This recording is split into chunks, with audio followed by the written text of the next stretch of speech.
The Washington Huskies end Michigan's football season in a 27-17 win, and probably saved their own season in the process. This game was a rematch of the 2023 National Championship game, where both Washington and Michigan, coached by Jim Harbaugh and Kalen DeBoer respectively, held 14-0 undefeated records. They each had electric players, NFL rosters. Washington's offense was at its peak, the best in the country. Michigan's defense, whether at its peak or even playing its B-level game, was the best in the country. That's how generational that defense was. Washington's defense often came up clutch, and Michigan's offense was a near elite to elite unit. It just chose to burn 30 seconds off every play and game control teams to death. Watching this game, in comparison to that game, clearly shows that both of these teams have taken massive steps back compared to last season. But in a cruel twist of irony, this game proved something that I have been saying all along. As many of you know, I am a Michigan fan. I attended the 2023 National Championship game in person, and it is one of the best memories I have in my life as a college football fan. However, the cruel twist of irony here is that Michigan, in the national championship game, was the far better coached team. And here, they were the far inferior team when it came to coaching. Washington coached circles around Michigan here, despite returning less starters and less production, if you factored out the transfer portal. Michigan, by talent, by recruiting, by returning starters, should have won this game, and they didn't. And you want to know why? Because all those precious stars and all of that blue chip talent that the media loves to tell you is the only thing that should determine power ratings sometimes can be pretty useless if you don't have the right coaching staff. So buckle up, get popcorn, get your favorite drink, because I am going to be dissecting this game and specifically tearing down Michigan football brick by brick by brick, because this was a coaching travesty that puts the entire body of work of Michigan's 2023 season and other great seasons in Michigan football history to shame. Meanwhile, for Washington, Kalen DeBoer should be proud of Jedd Fisch. Not just because Jedd Fisch hasn't lost to Vanderbilt, but also because Washington, I think, is continuing what has been its previous 2-year habit of winning close games, of being clutch, and of outcoaching their opponents to death. But I will ask you before we resume this video, please subscribe to the channel. Please hit the notification bell. Even if you think you're subscribed, there's a chance that you're a longtime viewer who just has happened to not yet subscribe. So please subscribe, hit the notification bell, comment your reaction and analysis of this game down below. Share this video and channel around to other college football fans who are passionate about the sport and who start watching at noon and stop watching after midnight. Like the video, watch it all the way through. Check out the Discord server that we have, where we have dedicated threads to talk about Washington and Michigan football. You can join that via the link in the description or down below in the pinned comment. And there are also dedicated threads to all 18 Big Ten football teams, to each Power 4 conference, and to many other conferences as well. Not just the ACC, Big 12, and SEC, but also to the Group of Five, and even to the FCS, I do believe. So plenty of conversational threads. Please check out and join the Discord server. It's free. And if you want to support the channel monetarily, check out the Patreon page or merchandise store via the links in the description or down below in the pinned comment. Again, like, share, subscribe, hit the bell, comment. It helps you out. It helps us out. Thank you very much. Washington, in truth, did end Michigan's season. To believe that Michigan can beat Ohio State is pure fantasy. Maybe they can pull it out against Oregon, maybe against Indiana, maybe against Illinois. But they could go 0-4 in those games. At that point, Michigan is staring at a 6-6 season. Wins over Michigan State are not guaranteed. Win over Northwestern is the closest thing that Michigan has to a guaranteed win, and that is right before the game takes place. So Michigan could overlook Northwestern, thinking that they'll have a chance against Ohio State which they don't, and end up losing that game. Michigan could actually have a losing season. And that is worst case scenario, but the worst case scenario at this point is possible. I mean, Washington outgained Michigan 429 total yards to 287. They had 1 turnover to Michigan's 2, 23 first downs to Michigan's 17. The teams were equal in TOP. Michigan was 1 of 1 on 4th down, 4 of 12 on 3rd down. Washington was 5 of 11 on 3rd down, had better field position, were the more disciplined team in terms of penalties and turnovers, which is odd because Michigan throughout the season has been less penalized than Washington consistently, and as of the previous few weeks was turning the football over less. But again, going back to coaching, especially the head coach, the CEO, Washington had the edge there, and I'd say a pretty big edge. You look further at total statistics, Michigan only averaged 4.6 yards per play on Washington, who I think has a good defense, but it's not like Ohio State's. Ohio State's defense is elite, and Iowa averaged 4.7 yards per play against that defense. Michigan averaged less yards per play on Washington than Iowa did on Ohio State. It's not just to show that Iowa's offense is very much improved. It's also to show how bad Michigan's offense is. They only scored 0.27 points per play, about a fourth of a point per play on average. And a lot of that was due to Donovan Edwards. Donovan Edwards actually had a good game. 95 rushing yards, 14 carries, a touchdown. He had a big slip, which some would say cost Michigan the game, but I'm not going to put all of that on him, honestly. He did well outside of that, had a long 39-yard rushing touchdown. He's a speed and space guy. He's a home run hitter. The problem is Michigan has been unable to constantly create space throughout the season. And it's hard to do that unless you have a 2022 Michigan or Georgia caliber O-line or a 2023 Washington or Oregon caliber O-line. It's very hard to do. Michigan averaged once again under 10 yards per reception and under 5 yards per pass attempt. Washington, meanwhile, averaged 6.3 yards per play, 0.375 points per play. They averaged 9.5 passing yards per attempt. Their receivers averaged 13.7 yards per reception, and they had over 100 rushing yards. And if you take out the sacks, they averaged around 4 yards per carry on the ground. Huge credit mainly to Jonah Coleman, who had a big game, 18 carries, 80 yards, and a touchdown. Michigan is just so poorly coached on both sides of the football that they can't even do what Iowa does. You know, if Michigan had Iowa's coaching staff, this team would be 5-1, and USC would have never led in that game. Minnesota would have never come back. And after giving up probably an initial lead to Washington here, Michigan would have buried them, went into the bye week 5-1. We'd be talking about Michigan like if they can steal one against Oregon or Ohio State, they can be in the playoff. That's if Michigan had Iowa's coaching staff. But they don't. They don't. They do not have a defensive coordinator who is close to what Phil Parker is. And Kirk Campbell, for my money, is a far inferior coach. Far inferior to what Tim Lester is at Iowa.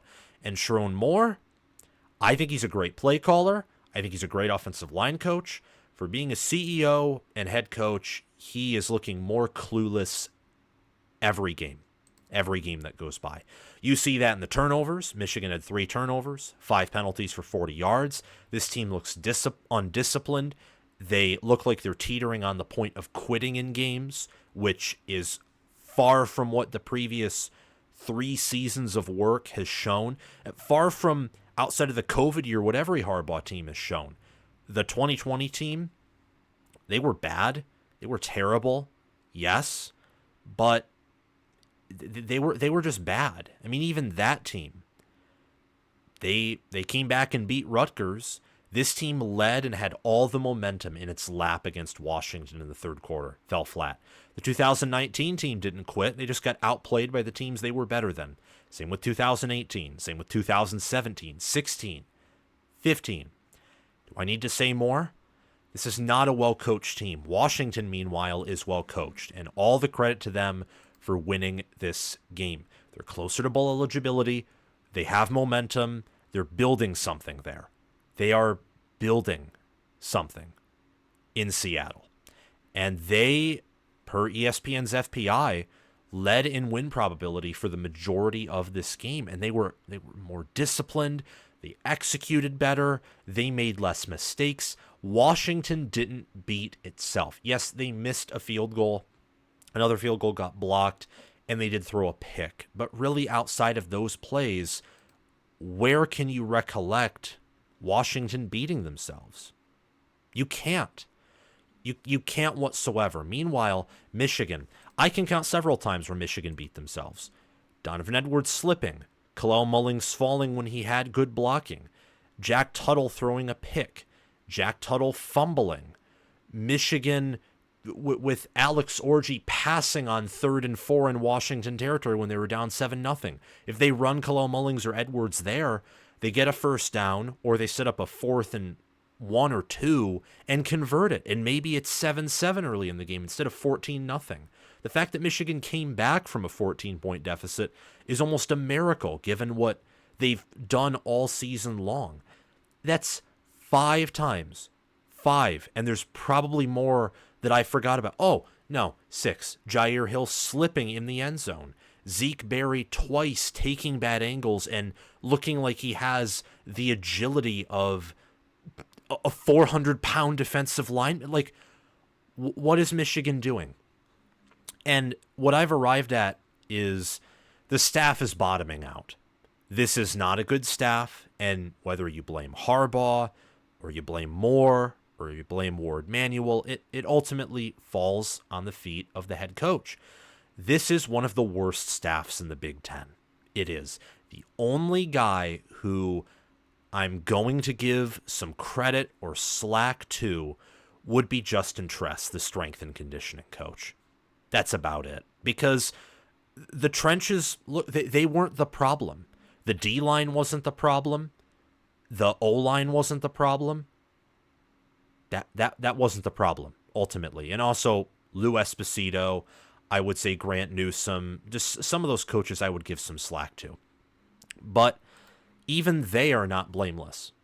And ultimately, the coordinators, the head coach, I talked about earlier today how Ryan Day and Chip Kelly and Jim Knowles make up one of the best, if not the best, head coach, OC, DC groups in football. I think it's the best right now. That group is a Jim Harbaugh, Sharon Moore, Jesse Minter level head coach, DC, OC group.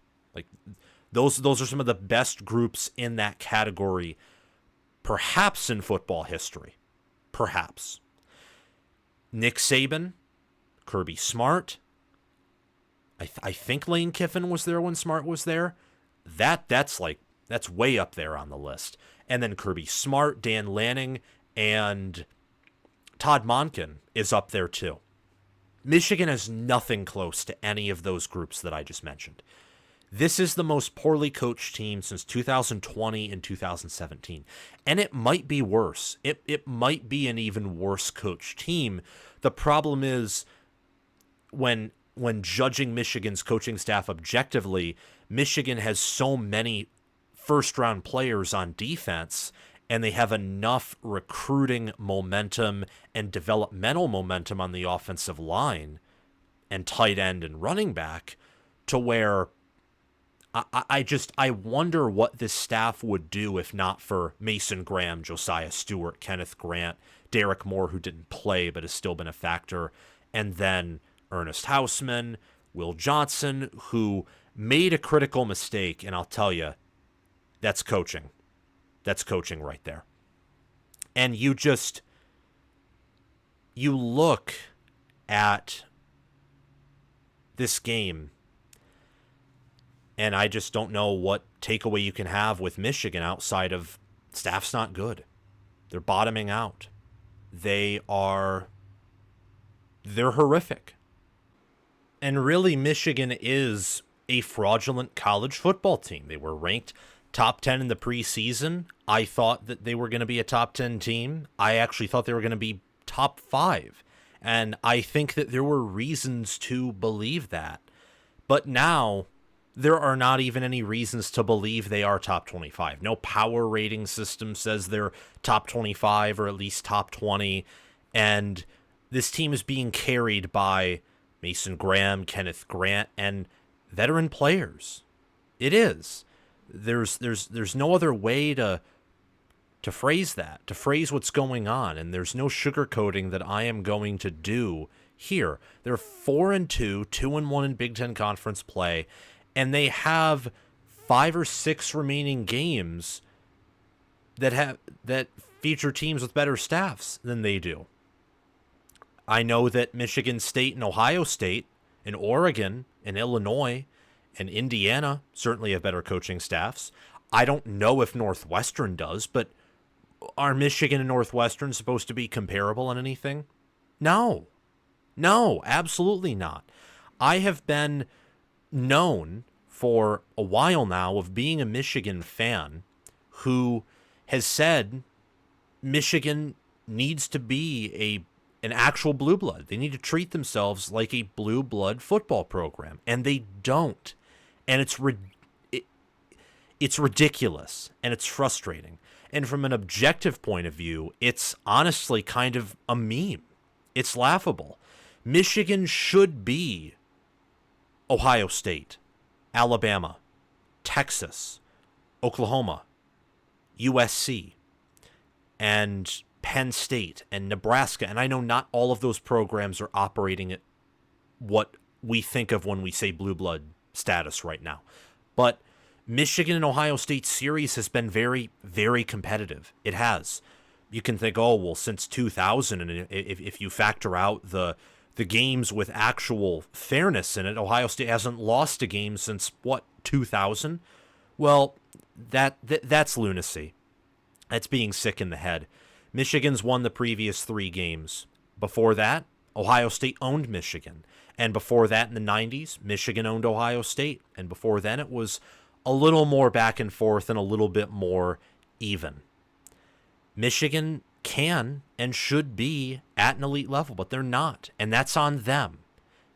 There's no one here to blame but Michigan. The refs, they never take games away, ever, with rare exception. And even then, there are things that you can do better to not be in that position. The coaching staff and the players, what happens on the field on Saturday, that determines outcomes. And to sit here and pretend that Michigan is top 25, top 20, top 15, that they can't even be top 10, and that this coaching staff is doing a good job is fantasy. It's laughable. And I'm not going to be doing that. This staff is bottoming out. And from an objective view, Michigan needs to seriously consider options after this season. If this is going to be the way that things are for the rest of the year, that will lead to blowout losses to Oregon and Ohio State hanging a 50 burger and potentially more, because they're angry about the previous 3 years, especially last year where they were competitive and couldn't come through, and were honestly a touchdown away from winning the national championship game last year. And also, Illinois right now is favored by double digits. That could be a blowout loss. Indiana could be a blowout loss. The path for Michigan to start talking about hiring a new coach at the end of the year is more realistic than you think. Far more realistic than I thought at the beginning of the season. We're 6 games in.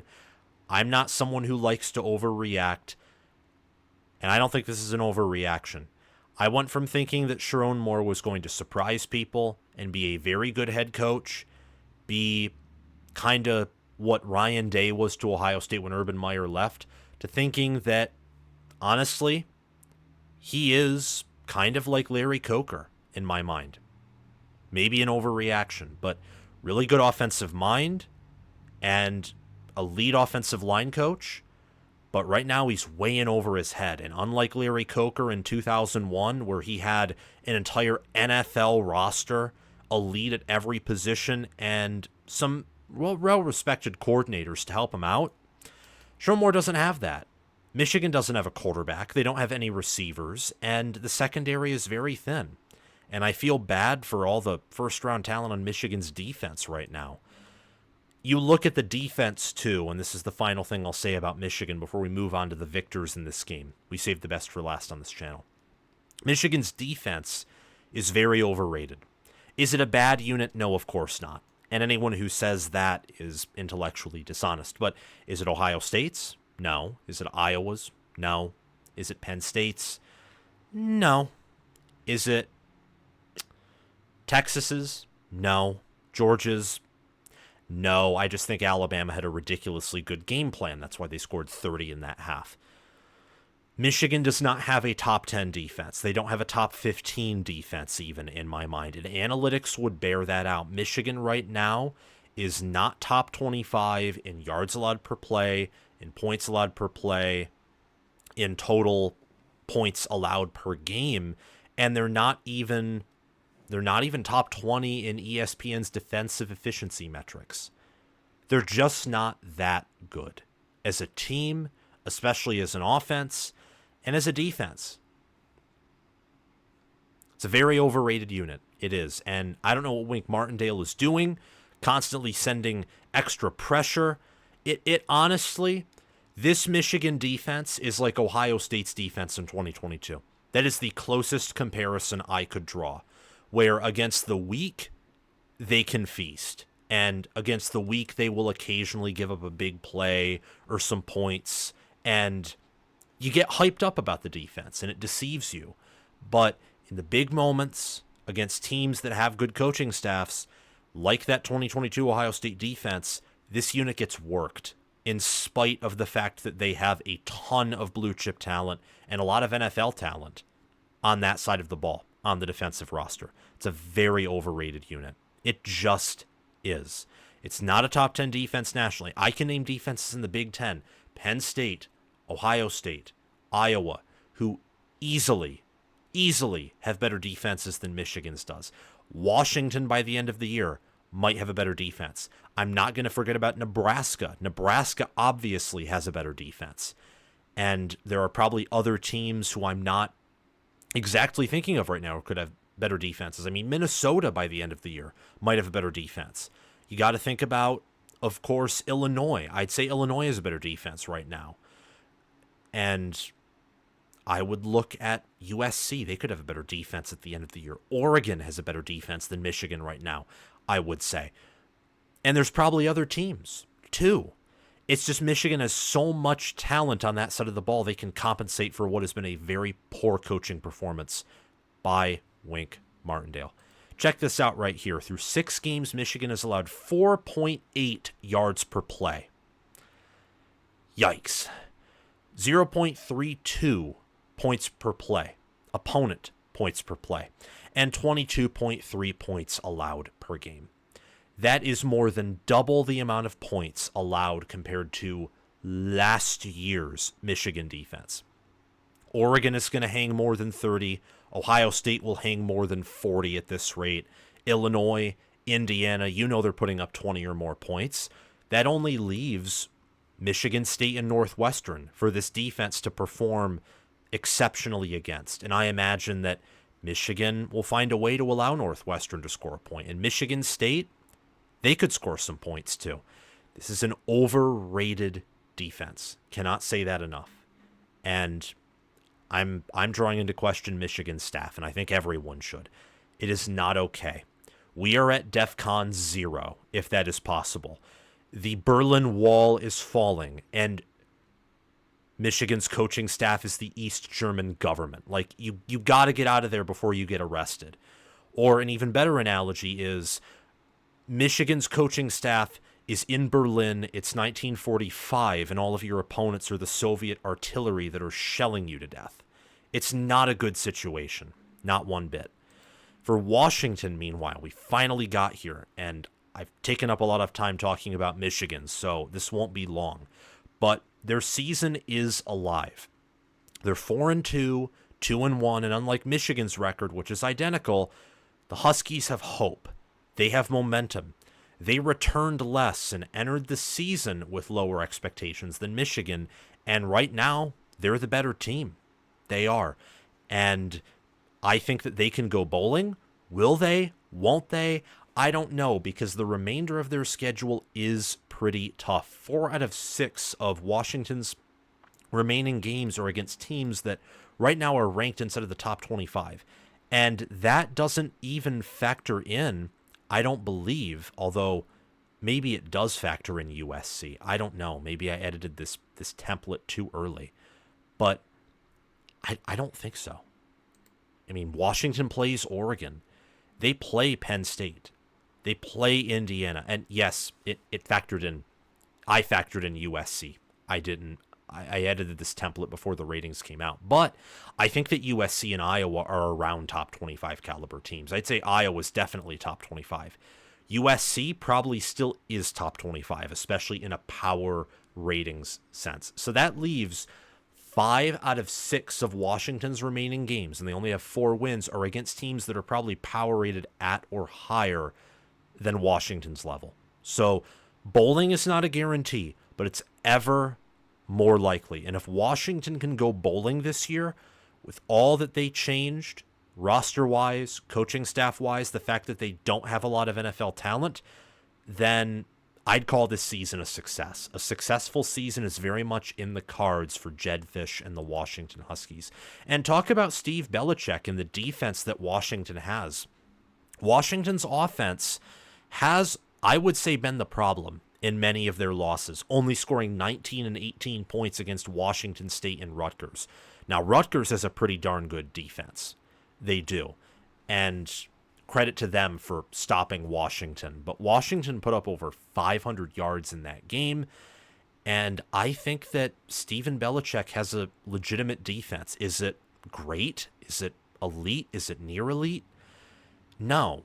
But it is as good probably as Washington's defense last year. And the fact that they only returned 2 starters on that side of the ball and not much of their staff, and are executing at least a similar level on defense as they were last year, is impressive. So kudos to Washington's staff. Unlike Michigan, Washington has a competent, they have a good coaching staff. And you look at their offense, they put up over 400 on Michigan, over 500 on Rutgers. Michigan's defense is overrated, and Rutgers is not elite, but those are, I'd say, top 25 defenses. And Washington is putting up yards on those units. Their problem has been red zone efficiency, has been making their field goals, has been executing properly on 4th down. There were points left off the board, and Washington still put up over 400 yards and 27 points. The final score of this game honestly should have been 30-17 or 33-17 because Washington missed 2 field goals. And one of them was blocked, so that's why I said maybe 30-17, but the other one was missed, and Gross had the leg. He just was inaccurate on that specific kick, but he finished off strong, and good for him for being mentally tough and not letting the fact that he missed 5 out of his previous 6 field goals when you looked at the whole Rutgers game in the first half of the Michigan game get him down. That shows mental toughness. It does. I think that this unit that Washington has is going to be why they can win the remainder of their games, many of them. They had 315 passing yards in this game, 114 rushing yards, 3 total touchdowns, and they kicked 2 field goals. You look at Iowa. Denzel Boston, Giles Jackson, Jonah Coleman, and Will Rogers will be the reasons why Washington beats Iowa, if they do. It will not be because of Washington's defense, who frankly has done an okay job stopping the run, but Michigan ran for over 4 yards per carry on them, and Rutgers did the same as well. And Iowa has, I would say, a more consistent rushing attack than either of those 2 teams do. I mean, they struggled against Ohio State, but I think Ohio State's rushing defense is the best rushing defense that they have had in a while. Either that or Ohio State just knew that Iowa would struggle to pass the ball, so they stacked the box. It was a little bit of both there. But Caleb Johnson's he's one of the best running backs in the Big Ten right now. He is. And I don't think Washington will be stopping him. but maybe I'm wrong there. It will be because of Will Rogers, who went 21 of 31 for 271 yards, 2 touchdowns, and a pick. It will be because of Denzel Boston, who right now, he had 5 receptions, 80 yards, and a touchdown against Michigan on the season. 492 receiving yards, 8 receiving touchdowns, 35 receptions. He's been at Washington for a few years now. He was recruited and developed by Kalen DeBoer and Jamarcus Shepard. Backup last season, and he's one of the best receivers in the Big Ten. That's how good that Washington team last year was. I don't care that they played in a ton of close games. That team could have beaten anyone last year, except for probably Michigan and Ohio State, who I think were the only teams that had high enough level defenses paired with good enough offenses to really limit last year's Washington squad. But they have a high ceiling on offense. They're well coached. They have good players. And look, this is a game where Washington had such a high edge in coaching staff and also had the much better quarterback, such that Michigan having 4 sacks and 6 TFLs and running for 174 yards and 4.7 yards per carry didn't win them the game. Michigan outrushed Washington, and they did a better job protecting their quarterback and getting to Washington's quarterback than the other way around. And yet they lost the game by double digits. That's unusual in the Big Ten. Typically, I tell you that Michigan outrushes Washington and they get 4 sacks and 6 TFLs. Many of you would probably say that Michigan would win this game, but no, and that falls on Michigan's coaching staff. And it also falls on Washington's coaching staff. They compensated for things. They adapted. They came back after Michigan took all the momentum, and they took it right back, and they won. So credit to Jedd Fisch and to Washington. Good win. Thank you all so much for watching this video. And also, before I get out of here, Will Rogers was the MVP of this game, 21 for 31, 271 yards, nearly 9 yards per attempt, 2 touchdowns, a pick, and an 85 QBR. He's quietly one of the better quarterbacks in the Big Ten. I'm not going to say he's one of the nation's best quarterbacks. I think it's well documented that Will Rogers is very much a system guy, but he's doing a good job. And if he continues with these numbers and he puts them up in the second half of the season, he'll probably prove what I just said wrong and that he's much more than just a system quarterback. Thank you all so much again for watching this video. Remember to like, subscribe, hit the notification bell, comment your thoughts down below. Thanks to Crash2488 and Brasco Rascal and Counter Little OH for sponsoring this video as Heisman members. Thanks to Chris Lane, Ismar, Tyler Nine, Jilton Kush for being All-American members. Thanks to John Lynn, Roaming Gnome, Matthew Sale, Austin Christmas, Joshua Jorgensen, and Will Loftus for being all-conference members. Have a great day, everyone. Make sure to check out my merchandise store, Discord server, and Patreon page via the links in the description or down below in the pinned comment. Go Huskies, and go Blue.